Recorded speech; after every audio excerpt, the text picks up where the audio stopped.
How long have you been sitting on that online course idea because you think the market is too saturated? My mentor, Amy Porterfield, is teaching the new way to create courses that actually sell, because the old way is dead.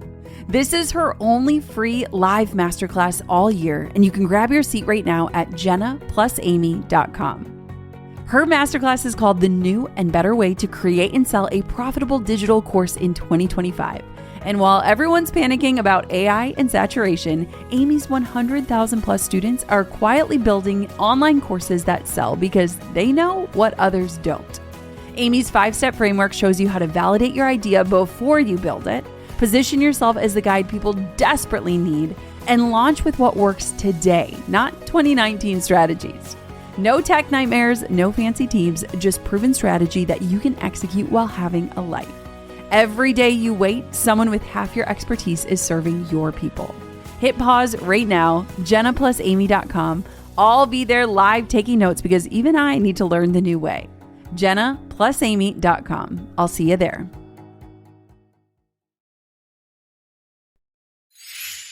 Huge savings on Dell AI PCs are here, and it's a big deal. Why? Because Dell AI PCs with Intel Core Ultra processors are newly designed to help you do more faster. It's pretty amazing what they can do in a day's work. They can generate code, edit images, multitask without lag, draft emails, summarize documents, create live translations. They can even extend your battery life so you never have to worry about forgetting your charger. It's like having a personal assistant built right into your PC to cover the menial tasks so that you can focus on what matters. That's the power of Dell AI with Intel inside. With deals on Dell AI PCs like the Dell 16 Plus starting at $749.99, it is the perfect time to refresh your tech and take back your time. Upgrade your AI PC today by visiting dell.com/deals. That's dell.com/deals.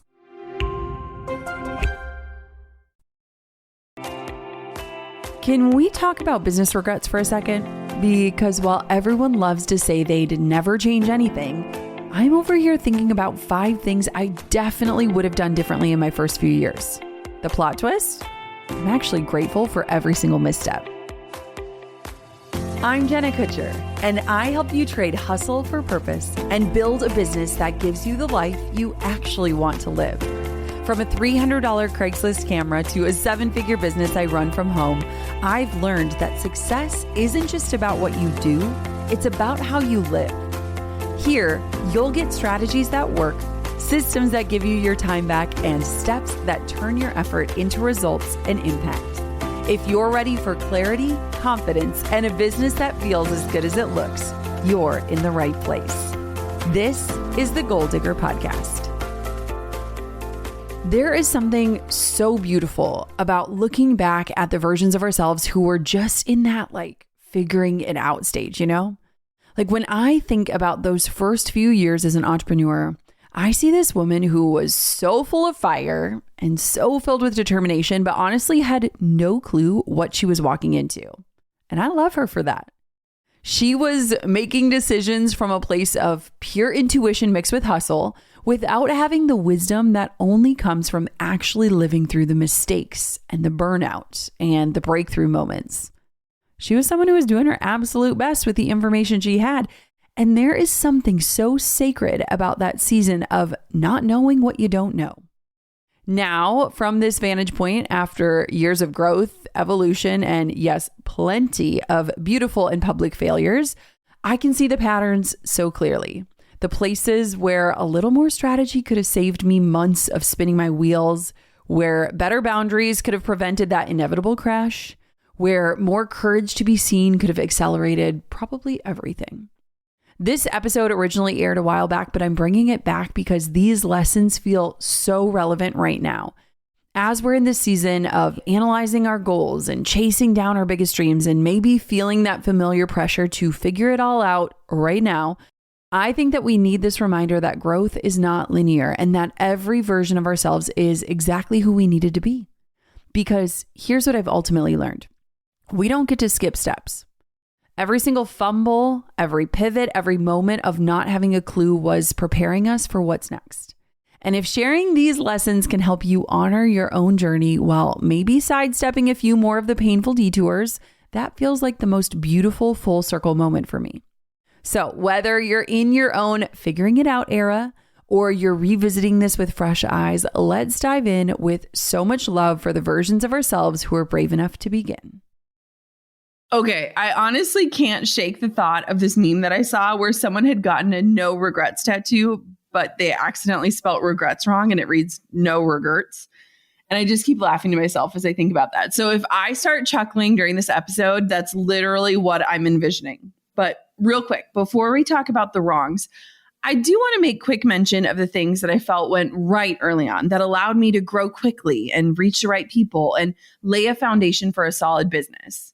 I'm sorry, but my mom always taught me to seek out the positive in things, so I can't help myself. Before we talk about what I did wrong, let's talk about what we did right.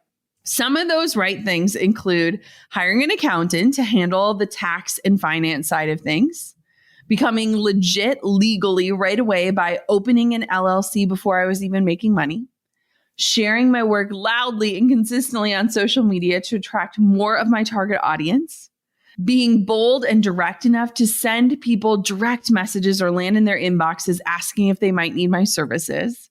And I even made small financial investments into my business early on, like taking out a paid ad that ended up paying for itself within a week to promote the start of my new business.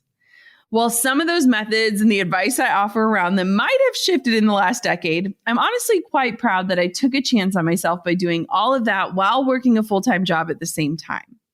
Okay, so enough with the good stuff. Let's talk about the messy mistakes. That's why you're here.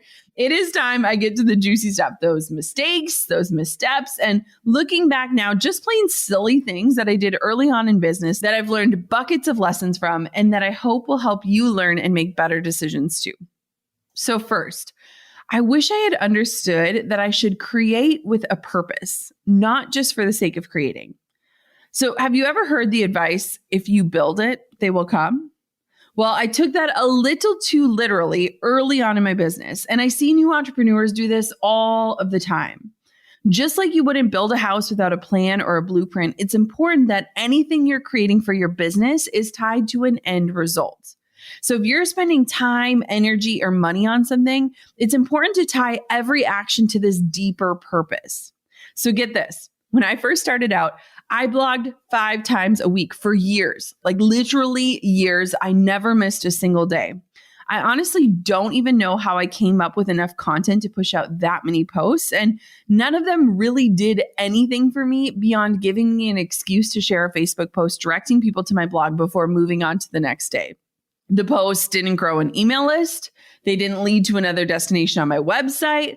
They didn't include strategic calls to action or set me up as an authority. Those daily blog posts were just content pieces created for the sake of creating. Essentially, they were like my online journal, this space to occasionally share my work without any information about how to work with me, book my services, or stay in touch. If I had either approached writing with this end result in mind and with more strategy, or if I had reallocated that already limited time to create and promote just one piece a week, it would have served me so much better. Throwing a little strategy behind my creation process could have totally shifted my approach and the response to my work. So nowadays, I create less content per week, even though I have a team helping with the creation and the promotion of that content, because we make sure each and every single piece that we push out is tied to this deeper goal and includes clear opportunities for my audience to take action, whether that's downloading a freebie or using an affiliate link for a product or service, or joining my email list or signing up for a training.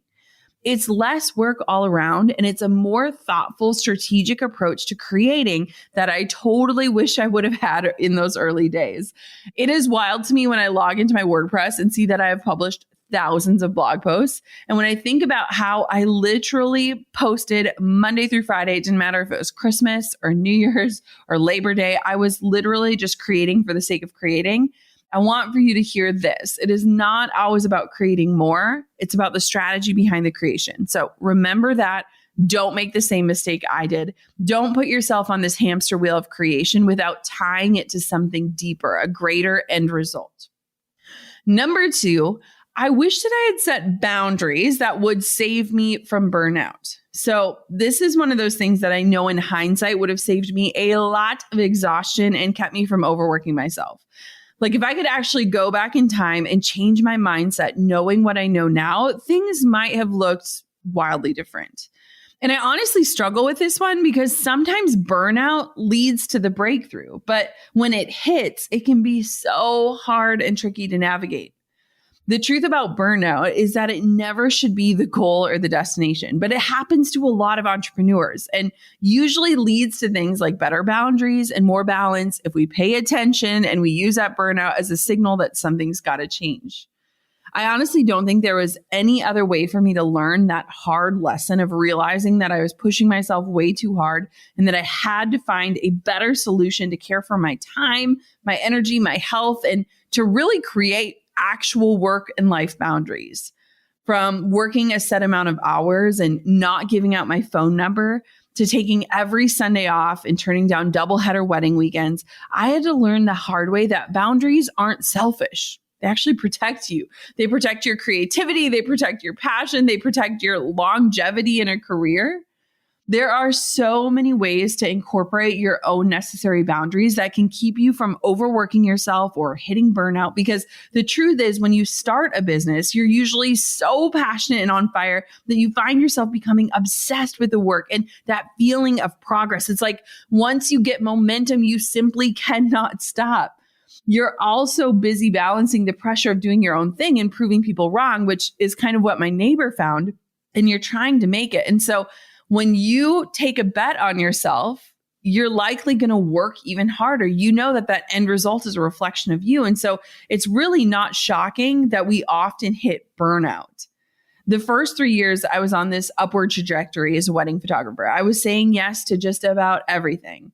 I did a ton of crazy things. Like one time I shot 2 weddings in one weekend in different states. I literally finished a wedding in Milwaukee and drove all the way to Minneapolis, hours and hours and hours, only to get a few hours of rest and recharge my gear before the next day. Like I did not necessarily understand how to say no. And I did not really know how to look at what my time was worth. I drove all over the place. I was always available. I said yes to everything. I slept with my computer on my freaking nightstand. Like I spent hours responding to inquiries and answering questions. I even missed some of my best friends' weddings because of client work. And I never ever preserved or saved weekends to be spent with family or for time off. Like when I look back at that, it's like honestly soul crushing because I'm like, I was so pumped to be doing what I loved, but I also took on so much responsibility and I struggled to say no. I was the yes girl. Like my overzealousness led me to be someone who didn't know how to say no. And I chased more until I was so burnt out that I had totally squashed any passion I had started out with. Like I hit this point where I just wanted to walk away and like my windowless office suddenly became appealing again. I didn't realize at the time that all of those yeses to work meant equal no's to living my life, to being present with the ones that I loved. And for me, it took hitting total burnout and exhaustion to really recognize that more money wasn't making me happy. And that I started all of this in order to get my life back, not to sign it away. Well, I eventually, quote, got it and made the decision that I'd rather live on less money to get back my time.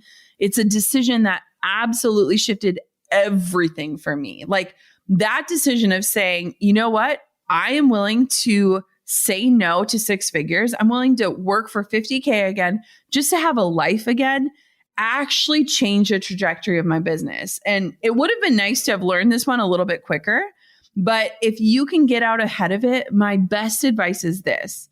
Try even small ways to protect and value your time and allow for rest to be a part of your workflow by scheduling breaks into your day and allowing at least one full day a week off of work. Like literally, if you're not taking a day off each week, holy Hannah, start there.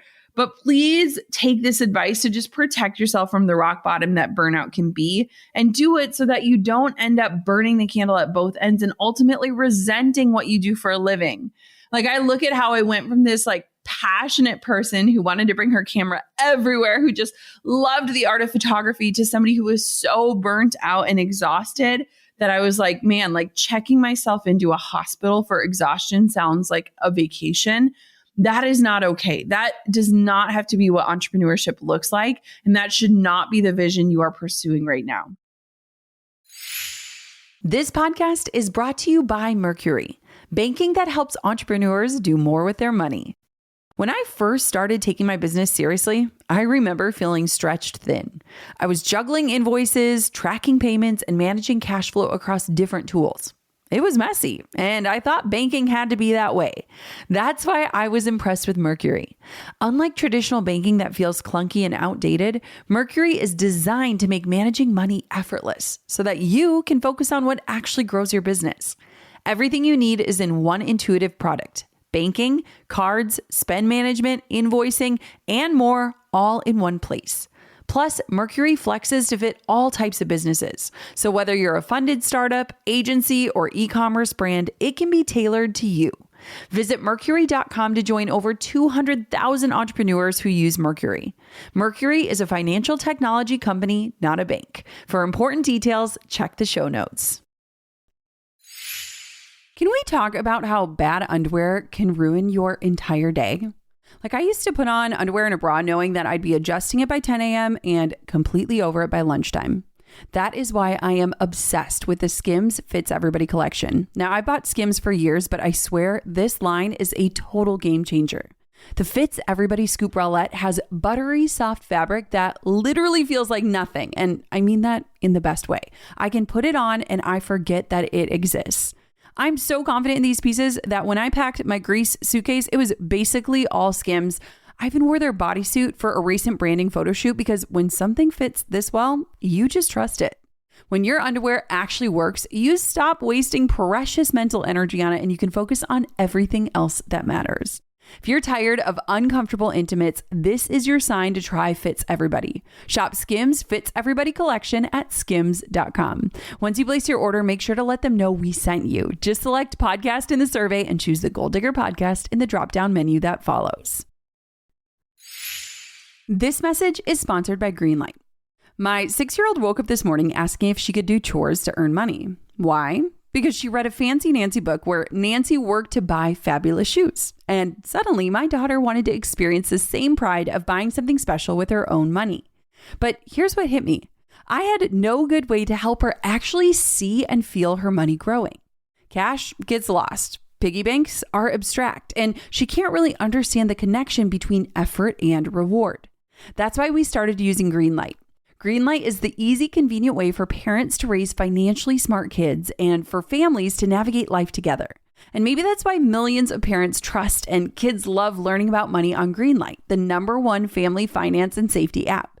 Now, when she does chores, I can instantly send her earnings to her card. She watches her balance grow in real time and feels genuine ownership over her money.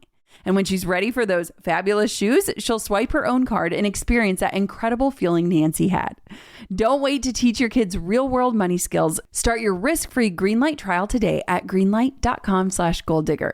That's greenlight.com/golddigger to get started. greenlight.com/golddigger. Number 3, I wish that I had thought beyond my signature service. So we're switching gears here, but since we're going back in time, I want to paint the full picture for you. So I was all in as a wedding photographer. And I honestly was in this stage of life where like I couldn't believe that I could get paid to photograph people's weddings. It was such a surreal experience. And all I could think of like was, wow, like I'm really doing this. Starting out as a photographer, it was pretty natural to think I only had one thing to offer, which was my photography services. And let's be real, it is wise to master the art of the one thing you want to be known for before expanding into a zillion other offers.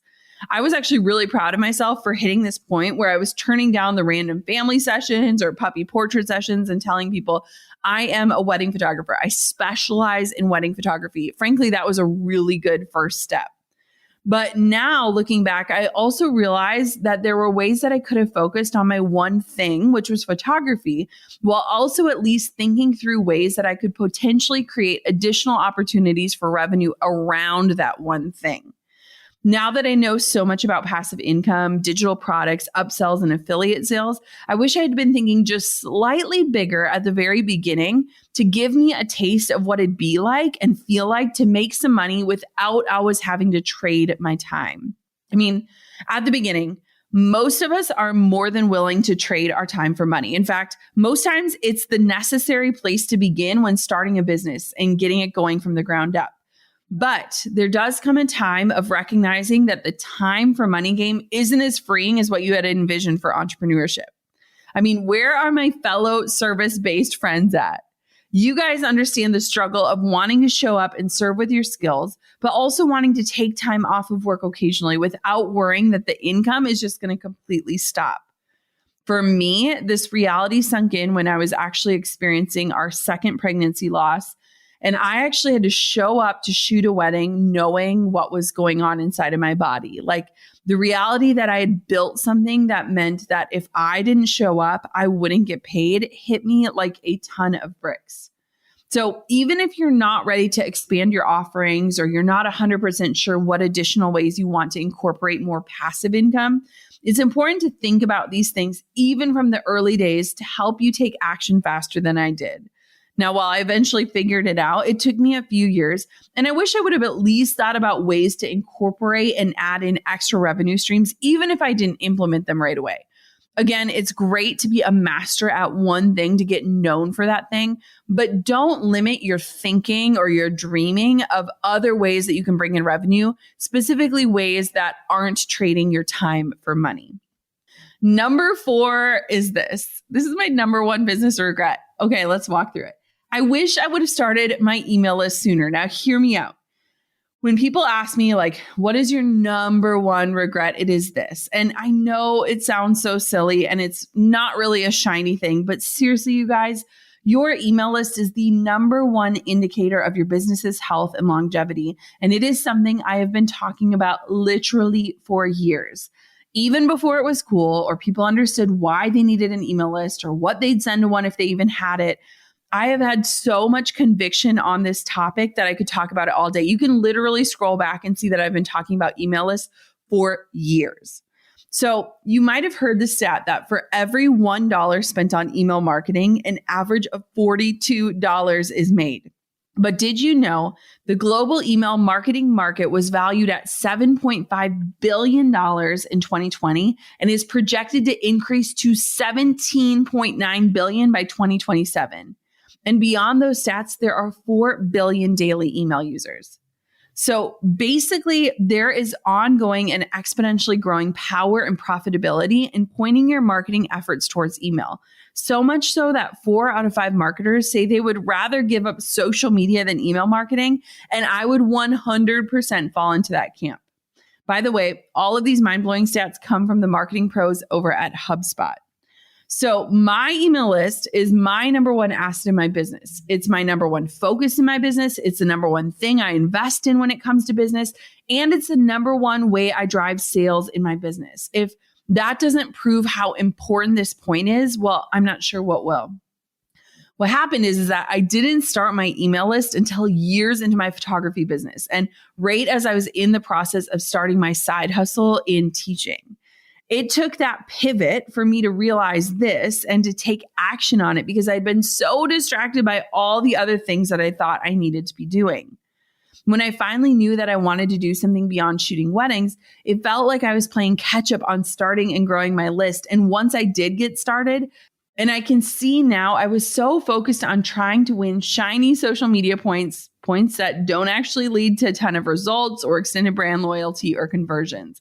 Here's the other point I want to make. I wish I would have started my email list back when I was a wedding photographer because service providers can benefit insanely from the rewards of email marketing. So I wish I wouldn't have looked at it as like something necessary when I entered this digital education space, but I wish that I would have seen it as an asset that was worth pursuing and investing my time and energy and effort into as a service provider. And that would have laid the foundation for my pivot. So when I look back and I was focused on all the shiny things, now I understand the power of a lead or a subscriber and how an email list allows you to thoughtfully serve someone before you ever go to sell to them. I also love the fact that much of email marketing can be automated, meaning when we're talking about trading our time for money or serving and showing up, it gives you this opportunity to know that you can work smarter and not harder, that people can be served while you're resting, that you can set up automations that do the work for you. So beyond being the biggest needle mover for my business, email marketing is also one of the most powerful ways that most small businesses communicate with their audience, keep them informed, and make the most sales. In fact, 64% of small businesses use email marketing to reach customers, and that number is growing as entrepreneurs recognize the role that email should hold in their business. It's important when we look at our marketing efforts to recognize that we don't actually own our social media channels and we can't control the experience we offer followers or the frequency our posts are delivered. But with email, we get this opportunity to show up one-on-one into our audience's inbox for this more tailored, personal way of communicating and building trust. Okay, number 5 is this. I wish I hadn't hid behind my work for so long. It's my last regret. This one is a really easy regret because looking back, I can 100% see and understand why it happened. When you jump into something new, imposter syndrome lurks around every corner, and our biggest desire is to simply blend in and try to fit into our industry so that no one can call us out or call our bluff. I mean, the truth is, as creators and creatives and entrepreneurs, unless you are the face of your brand, it is way too easy to hide your bright and shining face and your one-of-a-kind personality behind your work, and instead just push your products and your work into the feeds and hope that they can speak for themselves. Like, I see it so often with artists and photographers and writers and VAs and social media managers and coaches. I mean, it happens to all of us. And I get it because I did the same thing early on in my photography business. I didn't post any photos of myself or my life until about year 3. And truth was, I thought people just wanted to see my work and my photos of clients because after all, that was what I could offer for them and the service that they'd be most interested in booking. But looking back now, I can see how I was playing small and trying to blend in. And I lived with this belief that my work would speak for itself. But what I failed to recognize was that if people connected with me, then they were far more likely to appreciate and want to invest in my work. By hiding who I was actually doing my clients and my audience a disservice. Sprout Social shared that 70% of consumers feel more connected to brands with CEOs who are active on social media, which honestly makes sense when we think about our own user habits. Like, we like connecting with other people and real faces and personalities, not just logos or faceless graphics or products. So when I used a time machine to look at my early website, it was literally just like everyone else's. It was wildly generic. There was zero personality. And I thought it didn't matter, that people just wanted to follow along for my services. But I failed to see that people wanted an experience from me if they were going to work intimately with me as their wedding photographer. And honestly, I failed to acknowledge that I wanted people to choose me for me, not just for the end product. We all talk about this know, like, and trust factor in business and why it's so important, especially as a small business. And it's undeniable that there needs to be this level of trust between your client and you, especially if you don't just want to get picked because you're the cheapest or because your price is the lowest. The quickest way to grow trust is to be true to you, to show off who you are, to share more of the humans behind the offers. There's going to be a lot of people out there who do what you do, but there won't be anyone else who can do it the exact same way that you do it. You are the only person with your story and your outlook and your you-ness. Sharing pieces of your life, your personality, your heart through images of you or stories about your life and your thoughts, beliefs, or values, it allows people to connect not just with your business, but with the mission and the heartbeat behind that business. You want to build a true brand, and a true brand has a personality. And you as a human, as a founder, as a creative, has a personality. So don't just hide behind your business. Don't let yourself believe that your worth is found in your output, but really share about who you are and why you do what you do, because people will respect you and your work so much more, and they'll choose you simply because it's you. Trust me on this one. Running a business means wearing every hat. Creating content 1 minute, handling customer service the next, then trying to figure out shipping logistics. It can get overwhelming fast. When you're building your dreams, finding the right tool that not only helps but simplifies everything is a game changer. For millions of businesses, that tool is Shopify. Shopify powers millions of businesses worldwide and 10% of all e-commerce in the US, from Gymshark and Mattel to brands just starting out. With hundreds of ready-to-use templates, you can create a store that matches your brand. Shopify's AI tools write product descriptions and even headlines so you can create content faster. Plus, with their built-in email and social tools, it's like having a marketing team in your back pocket. From inventory to shipping to returns, Shopify is the partner every entrepreneur needs. If you're ready to sell, you're ready for Shopify. Turn your business idea into with Shopify on your side. Sign up for your $1 per month trial and start selling today at shopify.com/goaldigger. Go to shopify.com/goaldigger. Shopify.com/goaldigger. You know that sinking feeling when you see your latest campaign report? 87% of your budget went to people who would never buy from you? Random scrollers clicking your business course ad, students engaging with your entrepreneur content.